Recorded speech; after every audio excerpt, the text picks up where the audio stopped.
Sport has always been a regular testbed for new televisual tech, and football has led the way.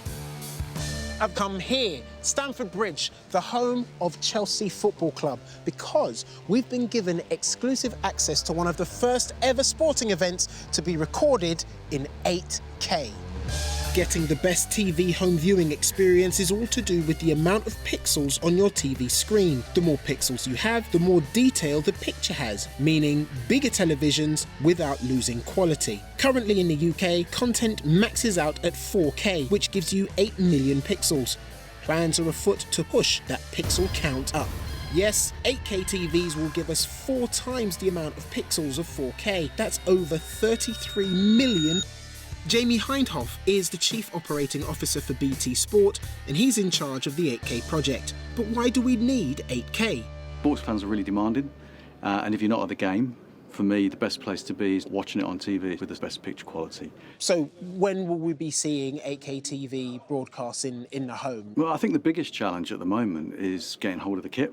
Right. So there's only one camera floating around in Europe at the moment. We've got that here with us today, but it will come faster than you think. When should we start buying 8K TVs? I think you should start buying them now.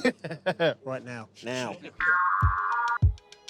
Next up, I want to check out this rare 8K camera, and cameraman Sam is at the helm. Tell me about the equipment you've got here. It's a Sony, and it's an 8300. What's different about this one compared to the 4K camera you're used to using?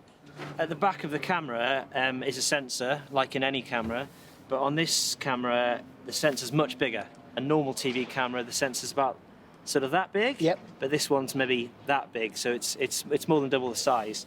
But the impact that has is you have to have a lens that's big enough to fill that sensor, so the glass has to be so much bigger. I tell you what, I really like the seat setup you've got. You look like you're in the Millennium Falcon. A machine gunner or something. And yeah, strictly because of that, could I have the seat? Yeah, I'd love you to, yeah, brilliant. It's certainly an impressive bit of kit, but it comes with a hefty price tag, around £330,000. It's no surprise then, it's the only one in Europe. But of course, the action on the pitch isn't the only thing involved in a football broadcast. Gary, this is the first full match recorded in 8K. Are these exciting times for you? Well, it's twice 4K, so it's got to be exciting, hasn't it? I don't really know what it means, to be perfectly honest. I'd be as interested as everyone else just to find out. I'm like a technophobe. All these things, I don't understand how we do it, but I know a little bit about the football that's going on, but so hopefully it'll help us see it more clearly and be able to tell the tale better.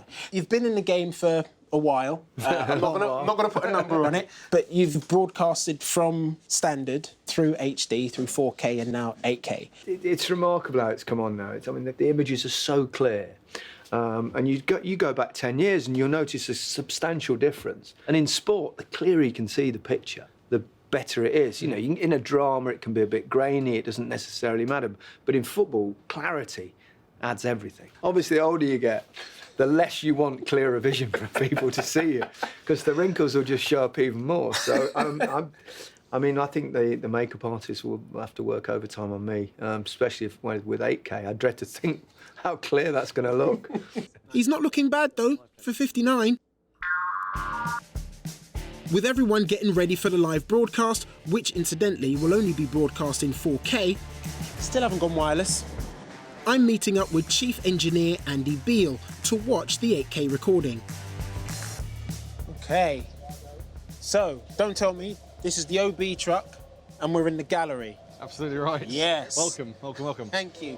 So many screens. What's coming through on each one? Right, so there's a few things happening. So first of all, on the left we have the main 8K camera coming in, that you've seen upstairs in the gantry. And then we're bringing it into an 8K vision mixer, where we are also introducing 4K HDR pictures, and we can then cut between the two. And the reason they need to cut 4K footage in is because there's only one 8K camera here, and that's certainly not enough to cover a whole game. So the broadcast team are filming the match with a number of 4K cameras as well. We can also overlay graphics to obviously tell the story, explain what's happening in different players, substitutions, red cards and that sort of thing. All I want to do now is see this World Cup of football footage for myself. Shall we take a look? Yeah, let's go. And here it is, on a 65-inch 8K Samsung screen. The detail is mightily impressive, almost 3D. this is the result of a lot of hard work so far. Seeing it, how are you feeling?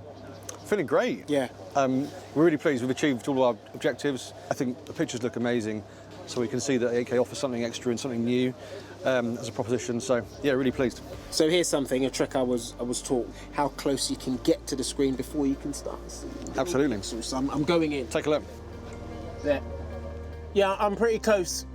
I'm right in there, and once upon a time you could pick out all the little pixels on the screen. There, I can't see any of them. Well, you've got 33 million pixels there, Otis, so It's a lot to choose it's from. a lot to choose from. Now, obviously, I wouldn't expect you to get this close at home. It's why they employ experts like me to do the dangerous work. But what I am taking from this is your resolution is so much higher. You're getting closer and closer to a real-life experience, all through a TV.